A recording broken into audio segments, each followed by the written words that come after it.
So one of the questions, those that I follow here, like JD and just Alex and even Solomon and a few others have, is when they go online, they seem to notice that I just do something here for a second.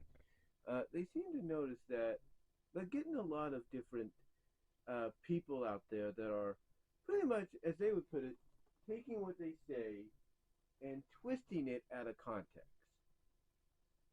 And it's ironic that they say this because about a week ago or so, I talked about the fact that you do not, that, they came out and said, hey, don't take what Moxley said during his interview with his wife on Renee, which is Renee Paquette on her Oral Sessions podcast about the situation with Punk and everything last year.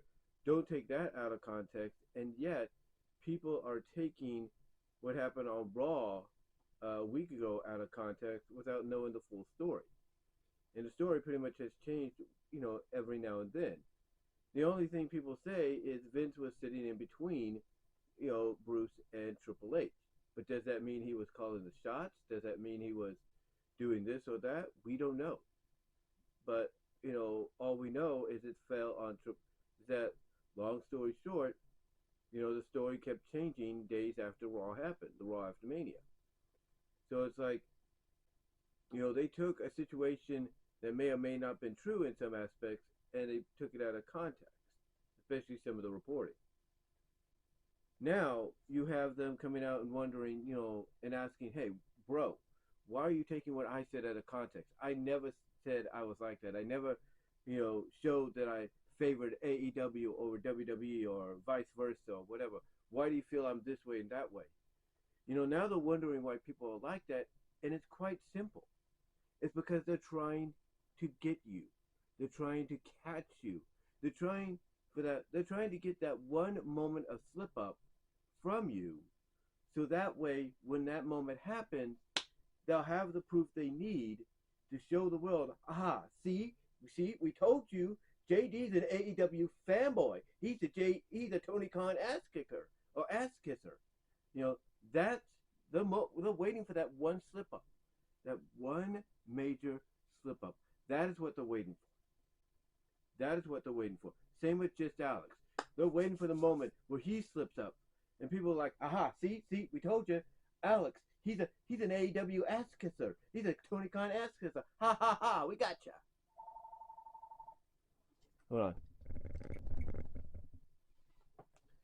So yeah, sorry about that.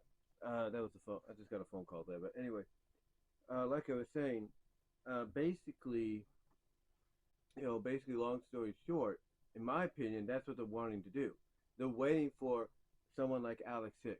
They're waiting for someone like JD. They're waiting for someone like Solomon. They're waiting for someone like Sean Ross Sapp. They're waiting for that one slip up so they can basically say, hey, that's what we need to prove you're nothing more than an AEW suck up, or you are under WWE's payroll and we just caught you admitting it even though you didn't want to. That's what they're waiting for. That's what they're waiting for. So that way, if they're an AEW fanboy and they look at someone like Sapp and say, ha, he's under that payroll, we just wait for that slip up, and they get something that they feel is a slip up that they could showcase to the world, they'll be like, okay, now we know who's on WWE's side of the fan base, defending WWE, it's Sapp, so put him on that side during this war.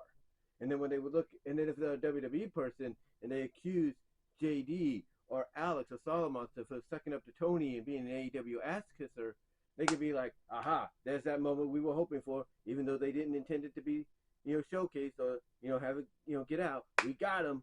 We got them. Now we can put them on the AEW side and all that. That's what they want. That's what they want to do. They're hoping for that so they can have a division of, okay, these are the AEW fans. These are the WWE fans and everything. Let's see who has the bigger fan base, and let's see whose promotion is going to be the more successful.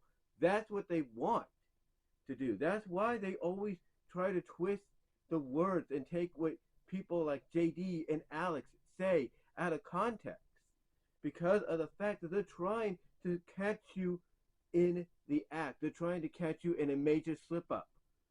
That way they will have the proof that you're everything they say you are. And what you need to do, if you're JD, if you're Alex, if you're Solomon, if you're anybody that gets put into this kind of a situation, what you need to do is come out and say, hey, you want me to prove I'm neither what you say I am. I'm not this way. I'm not that way. You need to say, okay, you want me to rant on the negative about AEW? Here, I'll give you an old school JD from NY206 off the script rant, just the same way I used to do when WWE was stuck with Raw and SmackDown. I'll give it to you for AEW and the crap they pulled tonight. You know, that's what you need to do. Same with if you're somebody that people accuse you of being a WWE fanboy. Then you need to come out and say, hey, you don't think I'll crap on WWE? You don't think I'll crap on them like I do AEW? Here, boom. You need to do that. You need to prove that you're not biased, that you're not in favor of one over the other. And mostly what you need to do is explain why you like AEW and support AEW the way you do. I mean, Alex, in my opinion, says it best. He just wants both promotions to be better, to realize that full potential that they have to be the best wrestling, sports entertainment, wrestling companies, promotions on the planet. That is what he hopes for. That is why he says the things he does. He's not just saying this because, oh, I love AEW better than WWE, or I like Triple H better than I like Vince McMahon. No, he's saying, WWE, look, it don't matter who's running creative, but just try to get things organized and make it make more sense, please, so that way people can enjoy what they see and not crap upon it. And when he looked at someone like Tony Khan, it's like, Tony Khan, please, stop acting like a fan. Do what's best for business. Put your foot down and tell them, if I'm going to bring back CM Punk to help out this company, especially since we're going to Wembley and we need to try to sell that damn thing out, then I'm going to bring him back, whether you guys like it or not. And if you don't, you can get the F out of this company. That's what he's trying. That's why when I see someone like Alex saying he just wants what's best, is he's trying to he's trying to get the message out to those that he knows, have the power to make these positive changes happen. He's trying to get that message out to them to do just that. He's not trying to be in favor of one over the other. I mean, yeah, does it seem like he favors AEW a lot? It does. It does seem like he does favor them a lot. But guess what? He favors them because, just like WWE puts emphasis on sports entertainment, sometimes over the wrestling, AEW does the opposite. Yes, they have sports entertainment, but they want to put emphasis on the wrestling, over the sports entertainment. They want to put emphasis over the sport that gave us that gave birth, and gave us, the sports entertainment that came from it. That is why he appreciates and respects AEW, because they're putting focus on what brought sports entertainment into existence in the first place. And that's the mat wrestling. That's the high flying. That is the entertainment of wrestling that basically, at its core, can be looked at, if given a chance, as a legitimate sport. And, that's why he favors them. Same with JD. It doesn't mean they favor them entirely over WWE. No. They've called them out for the mistakes. Just like they've called out WWE for the crap, they've done the same with AEW. The thing is, all they're doing is basically just being Alex, who I've seen preach it more so than anybody, along with the likes of JD and Solomon and OTF Central and Brian Zane and all of them. All they want is for both promotions to be better, to stop, to basically do what Paul Heyman once said in that ECW Rise and Fall documentary that WWE did. Paul Heyman said that what made ECW successful was they hid the negatives, accentuate. What's the word I'm looking for? They hid the negative, accentuated the positives, and that's what he wants both companies to do. Basically try to fix or hide any negativity that may, rupture and hurt and injure and destroy your company. Try to fix that, or at least hide it, to the point that it doesn't affect the overall program, and accentuate the positives that you have. That's what they want. That is what they want. basically for both companies, if not all wrestling. Period. It doesn't mean they're siding with one side or the other.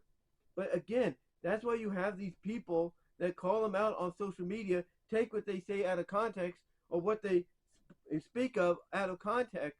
You know, you have them basically doing that because they want to try to catch them in the act. They believe that they wait for that one moment of slippage to come out, they'll have enough proof to say JD, Alex, Solid Monster, the AEW ass kissers, the Tony Khan suck ups. Put them on the AEW side of the wrestling fan base. And then if they look at someone like Sean Ross Sapp, same thing. They're waiting for that one moment where he slips up and says, slips up and everything, and they'll be like, there's the proof we need. He's a WWE guy. He's a WWE supporter. He's getting paid under the table. Put him on the WWE side of the wrestling fan base. That is what they're waiting for. That is why they take things out of context, guys. That's why they take things of what they say out of context, because they're trying to find that moment of slippage. And what these guys that I follow and support here on YouTube and social media need to do is they need to basically put it in the ground. They need to put it in the ground. They need to stomp it out and prove to these people that are trying to find that proof, wait for that slippage, that they are not biased towards one or the other. They need to start doing that. They need to. But if people like, I do this, but again, I'm doing this video because of the fact that if JD and Alex and everybody else that's been through this is wondering why, it's because these people are waiting for you to slip up. They're waiting for you to slip up, and you need to prove to them that you're not going to slip up and that you are unbiased. You need to look at every promotion that you follow, talk about, and everything, and you need to say, here's what I liked about it, here's what I hated about it. And one promotion may get more hate than praise, at times, but at least do that and show that you are unbiased. Because until that moment comes, these people are not going to stop trying to sniff out any possibilities, that, hey, you might be in favor of one side over the other. And that's all I'm going to say on it. But yeah, if JD and Alex and all of them are wondering why, there's your answer. Hopefully, I did my best to explain why. But let me know what your guys' thoughts are down below, and I am out.